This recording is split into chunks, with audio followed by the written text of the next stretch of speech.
आप देख रहे हैं हिमाचल डायरीज सिर्फ पोल स्टार टीवी पर।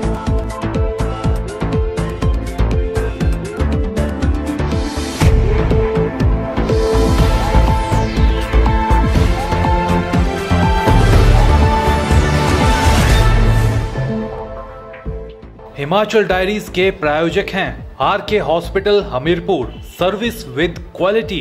नमस्कार, आप देख रहे हैं हिमाचल डायरी और आपके साथ मैं हूं मोनिका ठाकुर। आइए जानते हैं हिमाचल से जुड़ी ताजा तरीन खबरें।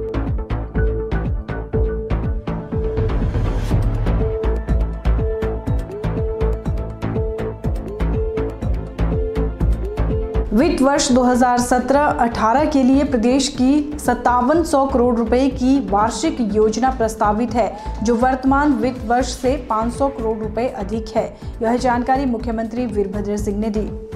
मुख्यमंत्री वीरभद्र सिंह ने 2017-18 की बजट प्राथमिकताओं को अंतिम रूप देने के लिए सोलन, शिमला व सिरमौर जिला के विधायकों के साथ आयोजित बैठक की अध्यक्षता की। उन्होंने कहा कि विधायकों की प्राथमिकता को पूरा करने के तहत नाबार्ड द्वारा 470 करोड़ रुपए की राशि की विस्तृत परियोजना रिपोर्टों को स्वीकृति प्रदान की गई है। उन्होंने कहा कि 1100 करोड़ रुपए की परियोजनाओं की विस्तृत परियोजना रिपोर्ट पहले ही नाबार्ड को स्वीकृति के लिए भेजी गई है। मुख्यमंत्री ने कहा कि यह सुनिश्चित बनाया जाएगा कि कार्यान्वित की जा रही नई योजनाओं का सामाजिक ऑडिट किया जाए, ताकि इसके फायदे व नुकसान के कारणों की महत्वपूर्ण जानकारी प्राप्त हो सके। मुख्यमंत्री ने कौशल विकास योजना, मुख्यमंत्री स्टार्टअप योजना और अन्य योजनाओं के सामाजिक ऑडिट पर बल दिया। उन्होंने सभी विकासात्मक परियोजनाओं को सुनियोजित समय सीमा के अंदर पूर्ण करने के निर्देश दिए। उन्होंने कहा कि राज्य सरकार सदैव लोगों के कल्याण के लिए पारदर्शी, जवाबदेह और प्रभावी प्रशासन सुनिश्चित करने के लिए कृत संकल्प है। उन्होंने कहा कि हिमाचल प्रदेश ने प्रत्येक क्षेत्र में प्रगति की है, चाहे वह शिक्षा, स्वास्थ्य, सड़क या अन्य कोई भी क्षेत्र हो। उन्होंने कहा कि बेरोजगार युवाओं के कौशल विकास के लिए 500 करोड़ रुपए की कौशल विकास भत्ता योजना कार्यान्वित की गई है। यही होता है, डेवलपमेंट की बात होती है। सड़कें हैं, स्कूल है, पानी है, बिजली है, हॉस्पिटल की सुविधाएं हैं, ये बात है, विकास की बातें होती है इसमें। और हमने सबको खुलकर समय दिया और सभी ने अपना समय दिया, अपने अपने विचार रखे और जो नोट कर दिए गए हैं। नहीं, ठीक है, मुझे जो उम्मीद है कि हमारे वहाँ से पूरी मदद मिलेगी। बिल्कुल, बजट में वही आती है जो प्राथमिकता होती है। पहले DPR बनाने में काफ़ी देर लगती थी, अब इसको स्पीड अप कर दिया गया है। इस साल अधिकांश जो विधायक है वो सेटिस्फाइड थे। अब काफ़ी मात्रा में, नहीं कहते 100% DPR बन गई है और बहुत बड़ी मात्रा में जो है DPR बनकर तैयार हो गई है। उन्होंने वन स्वीकृति मामलों में तेजी लाने के निर्देश दिए। उन्होंने कहा कि वन विभाग के कर्मचारी सरकार का हिस्सा हैं और उनका यह दायित्व बनता है कि विकास कार्य में तेजी लाने के लिए शीघ्र वन स्वीकृतियां प्रदान करें। उन्होंने कहा कि धर्मपुर कसौली सड़क को चौड़ा किया जाएगा। सीएम ने अधिकारियों को इसकी विस्तृत परियोजना रिपोर्ट तैयार करने के भी निर्देश दिए।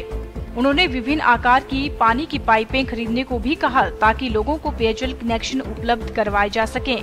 उन्होंने कहा कि प्रदेश सरकार ने राज्य में 228 मुख्य पेयजल योजनाओं की समीक्षा की है और इसके लिए 50 करोड़ रुपए की राशि स्वीकृत की गई है, जिसमें से 25 करोड़ रुपए पहले ही जारी कर दिए गए हैं। हमने पिछले 4 साल के अंदर विभिन्न मदों के अंदर जो विषय दिए थे और लगातार रिपीटेडली उनको दे रहे हैं, उनका जो उत्तर हमें मिला वो संतोषजनक नहीं। और हमने उसी को ये कह करके कि ये लगातार जो हम इशू उठा रहे हैं और उनके संतोषजनक या गलत उत्तर हमको मिल रहे हैं, ये हमें स्वीकार्य नहीं है। या तो उत्तर मत दें तो उसको सही अर्थों के अंदर उत्तर दें, ये उचित नहीं है और उस बात को गंभीरता से विभाग को लेना चाहिए। इतना ही नहीं, हमने जो नेशनल हाईवे की DPRs बनाने की बात है उस विषय को भी गंभीरता से लिया। न्यायालय के आदेशों के बाद से पिछले 2 वर्षों से किसानों, बागवानों द्वारा वन भूमि पर किए गए अवैध कब्जों पर कार्रवाई हो रही है। सरकार न्यायालय में किसानों की तरफ अपना पक्ष सही ढंग से नहीं रख पाई है। भाजपा भी इसको महज मुद्दा बनाकर अब राजनीति कर रही है, क्योंकि अवैध कब्जों का मामला 2002 में भाजपा के समय से चला आ रहा है। उसके बाद 2007 में भी भाजपा की सरकार 5 साल तक चली, लेकिन इस पर कुछ नहीं हुआ। भाजपा सरकार में बागवानी मंत्री रहे एवं वर्तमान में भाजपा उपाध्यक्ष नरेंद्र बरागटा ने सरकार पर छोटे मंझोले बागवानों के साथ खिलवाड़ करने एवं न्यायालय के समक्ष बागवानों के पक्ष को रखने में नाकाम रहने का आरोप लगाया है। उन्होंने सरकार पर आरोप लगाया है कि अब चुनाव सिर पर देखकर सरकार ने हाई पावर कमेटी बनाई है, जो कि बागवानों की आंखों में धूल झोंकने का काम कर रही है। सरकार ने यदि बागवानों के लिए स्थायी नीति नहीं बनाई तो भाजपा आंदोलन करेगी और भाजपा सरकार बनते ही छोटे मंझौले किसानों बागवानों के कब्जों को स्थायी करवाने के लिए नीति बनाई जाएगी। जहाँ तक अवैध कब्जे हैं, हाई कोर्ट सक्षम है और उनके आदेश भी आए, वो हटने चाहिए। लेकिन हमारा एतराज इस बात पर है, सरकार के प्रति हमारा एतराज है कि छोटे किसान और बागवानी जो है वो क्यों ताकत की गई है। और फिर इसकी लिपापोती करने के लिए एक मेरे पास कमेटी है जिसका गठन किया गया है गवर्नमेंट द्वारा दिसंबर 20 को। उसका नाम रखा गया है high powered committee to assess and review the encroachment cases. और ये कमेटी जो है एक मुझे लगता है कि ये सियासी ड्रामा है। जो स्थान जो है वो कांग्रेस यहाँ खो चुकी है प्रदेश के अंदर, उसको वापस लाने के लिए जो है एक प्रयास है, लोगों को गुमराह करने का एक प्रयास है। और ये एक ऐसा प्रयास इनकी तरफ से है जिसमें आप कह सकते हैं कि मगरमच्छ के आंसू बहा रहे हैं। 2, ये खोई हुई साख को बचाने का सफल प्रयास हो रहा है। 3, और झूठी वाई लूटने का प्रयास हो रहा है। अगर इनको पॉलिसी बनानी थी, मान लीजिए, हालांकि इसमें कोई है नहीं कि पॉलिसी बननी है, इसमें तो बोल रहे हैं कि ये असेस करेंगे और रिव्यू करेंगे। असेस क्या करेंगे, कितने पेड़ कटे, कितने पीछे कटे और कितने कटने, इस तरह का देंगे ये रिपोर्ट। और साथ में प्रेस में कुछ और आ कि जो हम एक पॉलिसी बनाने जा रहे हैं, और इसमें तो रेफरेंस में कुछ भी नहीं कि पॉलिसी बननी, क्योंकि जो पॉलिसी पहले बनी थी उसमें तो कांग्रेस के लोगों ने इसको स्टे किया। हमीरपुर के सुपर मैग्नेट कोचिंग इंस्टीट्यूट से कोचिंग ले रहे छात्र हिमदीप ने एनडीए की एसएसबी की परीक्षा उत्तीर्ण कर संस्थान व अध्यापकों का नाम रोशन किया है। इसके लिए सुपर मैग्नेट इंस्टीट्यूट के अध्यापकों ने हिमदीप को बधाई दी, साथ ही उन्हें सम्मानित भी किया। सुपर मैग्नेट कोचिंग संस्थान हमीरपुर में पढ़ने वाले हिमदीप ने एनडीए की एसएसबी परीक्षा उत्तीर्ण कर संस्थान और अपने अभिभावकों का नाम रोशन किया है। हिमदीप उत्तराखंड के काशीपुर का रहने वाला है और उसके पिता श्री सुखलाल अध्यापक हैं और माता कमलेश गृहिणी है। हिमदीप ने अपनी सफलता का श्रेय सुपर मैग्नेट कोचिंग संस्थान की शानदार टीम को दिया है। मैंने अभी recently service selection board that is 1 AFSB from 1 AFSB Dehradun clear किया है। देखिए, किसी बच्चे की सफलता के लिए उसकी जो एनवायरनमेंट होता है वो बहुत ज़रूरी होता है, और मेरा एनवायरनमेंट तो काफ़ी अच्छा था। जैसे स्कूल में टीचर्स और मैं कोचिंग के लिए जैसे सुपर मैग्नेट की टीम में आया, तो मुझे मेरी पूरी टीम ने बहुत मोटिवेट किया इस चीज़ के लिए, क्योंकि मेरा एनडी क्लियर हो चुका था। तो they were happy and they were thinking that I have to clear my SSB also. So they motivated me and so a lot, and so I cracked that. संस्थान प्रबंधन की ओर से चेयरमैन प्रवेश ठाकुर, प्रबंधक निदेशक वाटिका सूद, निदेशक इंजीनियर शगुनदत्त, निदेशक अमित कपिल ने हिमदीप को इस गौरवमयी सफलता पर बधाई दी है। संस्थान प्रबंधन ने बताया कि इस साल संस्थान से 6 विद्यार्थियों ने एनडीए की लिखित परीक्षा पास की थी, जिनमें से शेष अभी एसएसबी के लिए जा रहे हैं। संस्थान ने उन सभी के उज्जवल भविष्य की कामना की है।